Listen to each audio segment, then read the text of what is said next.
Good evening and welcome to another video by Russia UK. Okay, so I've been reading this and all of you guys today would have known about this.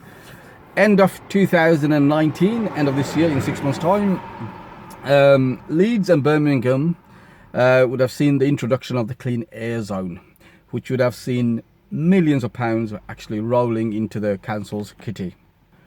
So obviously the main source of income would have been through the fine of you driving a less cleaner car. Now they come out today, the council have, and saying this is not going to be implemented for another 7 months after the date it was meant to be, which was the end of December 2019. But already what they're doing is playing a blame game. Now this is just for us to perceive that there is someone to be blamed for this. The local council are saying it's the government's fault. They haven't, listen to this, they're saying it's because of a vehicle checking tool that is not ready. Now that is their explanation for why this is not going to go start of January 2020. And on this video what we're going to be doing is discussing who is actually paying the price for this hilarious, incompetent act by the council. And we'll be discussing also, and are the council willing to compensate for everyone that is affected. Right, firstly, the biggest hit is going to be the businesses. Now they have invested heavily into new vehicles to comply with the clean air zone, and they probably at the same time would have lost contracts with suppliers who just basically are not happy to pay excessive cost for delivering into a certain part of the city. Now also all the stationery, everything, telling the suppliers about the 2020 routes, everything is all invalid.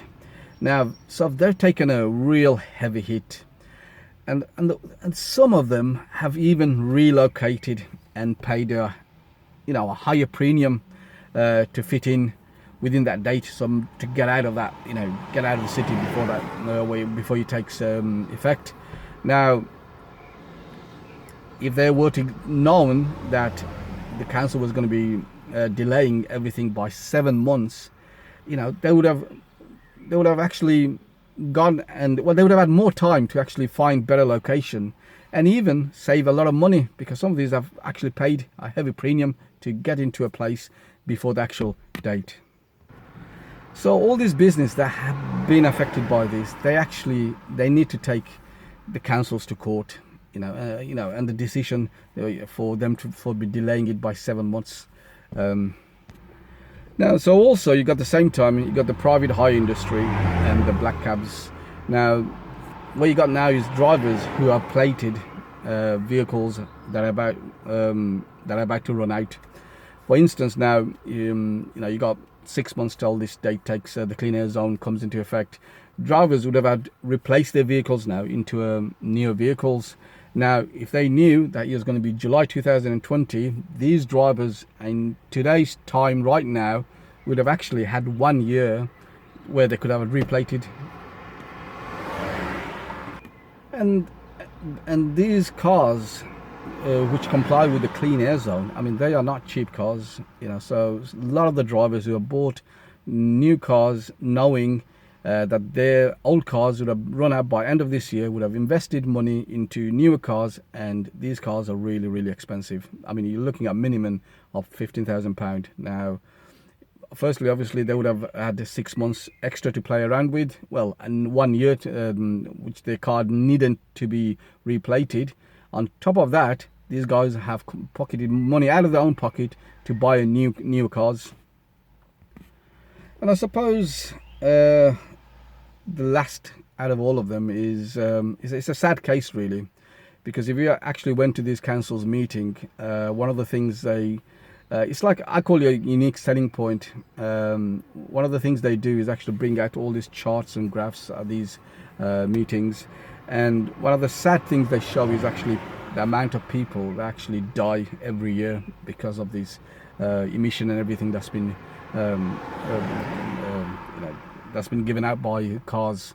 Now they were saying 900 people in Birmingham a year die from this emission related illnesses. Now, by delaying it 6 months or 7 months, even more, you are costing another 500 people's lives.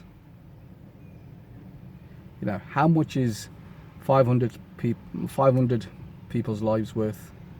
You know, this is a very bad situation that the council has got into them, both Birmingham and Leeds, and something really needs to be done about that. They need to be held accountable for their actions here. You know, obviously they're going to try and blame it on someone, the actual government themselves, but you know, we need to actually say no, that is not the case. You know, it's proper incompetent behavior by the council, both councils, that's actually led to this. And both of the councils, one of the things they have in common is greed. You know, the amount of greediness. You know, why didn't you just delay that from the beginning? It's all because you just wanted the money coming in really quick. Both councils have been, I mean, I've highlighted this in previous videos where I showed, like Birmingham City Council, they've lost contracts for the social services. You know, they're just not fit and proper to be running that services. On my other video, you've probably seen Leeds Council, the private hire section there as well, you know, taking bribes and everything. These councils are not fit and proper at all. Anyway, I'll end this video and I'll speak to you guys soon. Bye bye now.